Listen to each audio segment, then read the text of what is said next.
Before we get started, subscribe to my channel, click the notification, and also click the like button.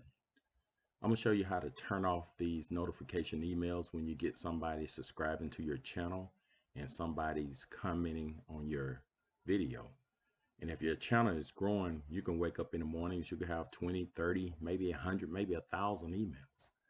So to turn these off, it's really simple to do. Let's look at this one right here. It says Ronnie Davis has subscribed. So if you got 10 of these, you can just click on one of these emails. You click on it and you go down here and you hit unsubscribe, and it's going to take you to another page. Right here it says alerts you when someone subscribed to your channel. You want to click this and turn it off. Once you turn it off, you will get no more subscription emails. And also you will have to do this for your comments. Also, you can just pick one of them. We're going to pick this one, and you go down here and hit unsubscribe, and you click this button to turn it off. Now you won't get no more emails about someone's commenting on your videos. So if this video helped, subscribe to my channel, and thank you, and have a great day.